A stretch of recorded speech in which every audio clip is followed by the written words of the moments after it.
अस्सलाम वालेकुम।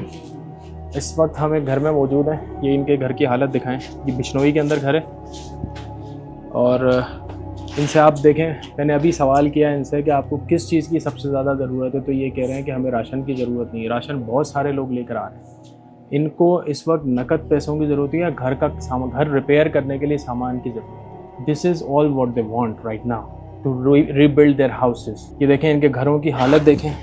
ये बच्चा जो है वो मदरसे में पढ़ता है और ये देखें, ये इसका घर है और ये सारा इलाका जो है वो ये घर तामीर हुआ है यहाँ। तो जो लोग भी इन लोगों के साथ अगर कोई ताउन करना चाहते हैं तो घरेलू अशिया इन लोगों को देते हैं। चारपाई वगैरह इनकी ये कह रहे हैं हमारे पानी में बह गई हैं। ये सामान इन लोगों की इस वक्त ज़रूरत है और इनको घर बनाना है। आप देखें इस घर के अंदर ही अपने फैमिली को किस तरीके से ला सकते हैं। जो लोग भी यहाँ पर आ रहे हैं वो राशन लेकर आ रहे हैं। They do not want ration any more. इन लोगों के पास अच्छा खासा राशन जमा हो गया। मैं भी आपको अंदर दिखा सकता हूँ, अच्छा खासा राशन जमा हो गया। हर तंजीम जो आ रही है, तब सब लोग आ रहे हैं वो सिर्फ राशन दे के जा रहे हैं। कोई नकद रकम लेके या फिर सामान, आप जो मटीरियल डलवाना चाहें मटीरियल डलवा दें ताकि कम से कम अपने घर वालों को अपने घर में दोबारा ला सकें। आपकी फैमिली किसके साथ रह रही है, कहाँ रह रही है? चचा के साथ।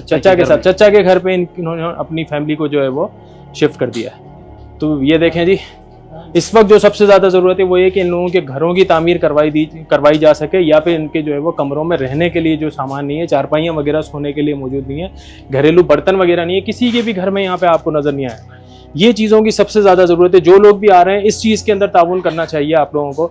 जो लोग भी ताउन करना चाहते हैं इस मत में करें। हम लोग भी इंशाल्लाह इन लोगों के साथ इसी मत के अंदर ताउन कर रहे हैं। इन लोगों के साथ जो है वो कोशिश कर रहे हैं कि इनको ये दोबारा घर जो है वो तामीर करा के दी जा सके। जज़ाकल्लाह। अस्सलाम वालेकुम।